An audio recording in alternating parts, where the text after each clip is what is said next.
চলতি মাসে 30 তারিখে রয়েছে রামনবমী ও রামনবমী উপলক্ষে শ্রী রামনবমী মহোৎসব সমিতির পক্ষ থেকে শিলিগুড়িতে আয়োজিত করা হয় এক বিশাল শোভাযাত্রার। সোমবার এক সাংবাদিক বৈঠক করে এমনটাই জানালেন শ্রী রামনবমী মহোৎসব সমিতির সদস্যরা। 30শে মার্চ শিলিগুড়ির মাল্লাগুড়ির হনুমান মন্দিরের সামনে থেকে সকাল 10:15 শুরু হবে এই শোভাযাত্রাটি মহাত্মা গান্ধী মোড় হয়ে শহরের বিভিন্ন পথ পরিক্রমা করে SF রোডে হিন্দি হাই স্কুলে গিয়ে শেষ হবে। চম্পাশাড়ি শিব মন্দির, বাগডোগরা, ফাঁপড়ি, ফুলবাড়ি সহ বিভিন্ন জায়গা থেকে শোভাযাত্রা বেরিয়ে মূল শোভাযাত্রার সঙ্গে এসে মিলিত হবে। নিরাপত্তার কথা মাথায় রেখেই শোভাযাত্রা অ্যাম্বুলেন্স সহ বিভিন্ন থাকবে ব্যবস্থা। সমিতির সদস্যরা জানান, শোভাযাত্রায় বিশেষ আকর্ষণ হিসেবে থাকছে 81টি ট্যাবলো। অযোধ্যার রাম মন্দির, কাশী বিশ্বনাথ মন্দির, মথুরার শ্রীকৃষ্ণ জন্মভূমি ট্যাবলোর মাধ্যমে তুলে ধরা হবে। শোভাযাত্রায় বিশেষ অতিথি হিসেবে উপস্থিত থাকবেন বিশ্ব হিন্দু পরিষদের অখিল ভারতীয় সংযুক্ত সম্পাদক শ্রী সুরেন্দ্র কুমার জৈন।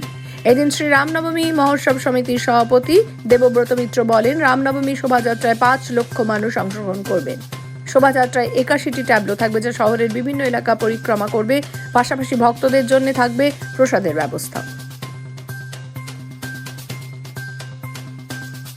স্তরের শিলিগুড়ির আপামর জনসাধারণকে জাতি ধর্ম নির্বিশেষে যোগदान करवार জন্য आह्वान জানাচ্ছি। पॉकेट इलाका से आकर मुख्य जो हिलकाट रोड की क्रॉसिंग है या तो वेनस मोड़ या एयरव्यू मोड़ पर जुड़ेगी।